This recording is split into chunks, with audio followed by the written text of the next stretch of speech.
तो उसके लिए कम बहुत डिस्टॉर्शन है, आपकी आवाज क्लियर नहीं आ रही है। दोबारा से करो, मैं नहीं चाहती तुम्हारी कॉल बंद हो जाए, इतनी मुश्किल से कॉल मिलती है। दोबारा पूछो या सवाल। चाहे तो वॉइस नोट भी सेंड कर दें आप। अच्छा जी, मेरे पास एक सवाल है, एक दूसरी बीवी का कॉल है, सवाल है। दानिश। दूसरी कॉल है, प्लीज प्लीज। जी जी, हेलो, अस्सलाम वालेकुम। जी वालेकुम अस्सलाम, दानिश भाई बात कर रहे हैं? जी बेटे। जी दानिश भाई, हम सब आपके बहुत बड़े फैन हैं। माशाल्लाह से आपकी ट्रांसमिशन इतनी अच्छी है कि आपको क्या ही बताएं। पूरे घर वाले आपके लिए बहुत दुआएं करते हैं और आप भी के लिए भी। तो मेरा शहरियार दाऊद साहब से सवाल है कि हम पे कर्ज बहुत है, जिसकी वजह से हम बहुत परेशान रहते हैं, तो उसके लिए मैं कुछ बता दें तो। ठीक है, बड़ी प्यारी दुआ है। रसूलुल्लाह अलैहि वसल्लम ने एक सहाबी को देख के पूछा था, बोला यार तुम इस टाइम पे नमाज का भी टाइम नहीं है, मस्जिद में क्या कर रहे हो? क्या रसूलुल्लाह, मेरे पे इतना कर्ज हो गया, पहाड़ों पहाड़ कर्ज है। और मैं क्या, तुम ये दुआ नहीं पढ़ते हो?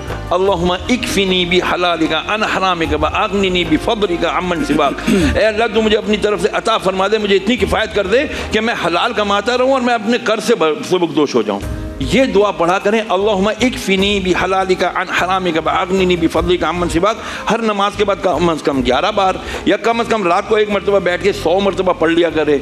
इसके साथ साथ एक और वजीफा है, या मुसब्बिबल असबाब, या मुसब्बिबल असबाब। ये 500 मरतबा रात को इशा की नमाज के बाद आराम से किबला रू बैठ के सुकून से अल्लाह को सबब मानते हुए, या अल्लाह तू ही सबब वाला है, तू ही मुझे असबाब मुहैया कर दे उतर जाए। अच्छा, एक बात और है, मैं ये चाहता हूँ कि आप कर्ज से रिलेटेड एक बात और बताइए। मैंने सुना था कि एक बार कर्ज देना एक इतनी बड़ी लाइबिलिटी है, जो नहीं देता तो एक दफ़ा नबी अकरम सल्लल्लाहु अलैहि वसल्लम के पास कोई किस्सा इस तरह का है कि वो जनाजा आया था, रसूलुल्लाह अलैहि वसल्लम जब भी जनाजा आते पूछते, मैं चाहूंगा बताओ इसके ऊपर कोई कर्जा तो नहीं है जी। तो एक सहाबी रज़ी अल्लाह तआला अन्हु के ऊपर पता चला 2 दिरहम कर्जा थे। 2 दिरहम कर्जा था जी। तो हुजूर ने फरमाया, जाओ तुम लोग इसका जनाजा पढ़ो, मैं नहीं पढ़ता। फिर हज़रत अली रज़ी अल्लाह तआला अन्हु ने उठकर कहा, या रसूलल्लाह, इसके कर्जा उतारने की जिम्मेदारी मेरी, मैं जमानत देता हूँ, मैं उतारूंगा। फिर रसूलुल्लाह अलैहि वसल्लम ने उनका कर्जा उतारा। मैं वही शॉर्टली लाइबिलिटी है कर्जा उतारना इस दुनिया के लिए। हम रमज़ान में इतनी चैरिटी करते हैं, मुफ्ती साहब अगर शॉर्टली बता सकें, अगर किसी ने कर्जा लिया हुआ है और हमारे पास इतने वसाइल हैं कि हम अगर वो कर्जा मुआफ़ भी कर दें तो कोई मसला नहीं होगा, तो इसमें कितनी बड़ाई है कि आप कर्जा मुआफ़ कर दें किसी को? बिस्मिल्लाहिर्रहमानिर्रहीम, इससे दुगना अजर है। क्या बात? अगर एक तो उसके साथ भलाई करने का, दूसरा उसके कर्ज माफ़ करने का। और जहाँ तक अगर थोड़ा बहुत इतना कर्जा हो कि आप उसे माफ़ कर सकें, तो ज़रूर उसको ज़कात की मद में भी आप उसे माफ़ कर सकते हैं, अगर वो ज़कात का मुस्तहिक पूछना पड़ेगा तो। उससे।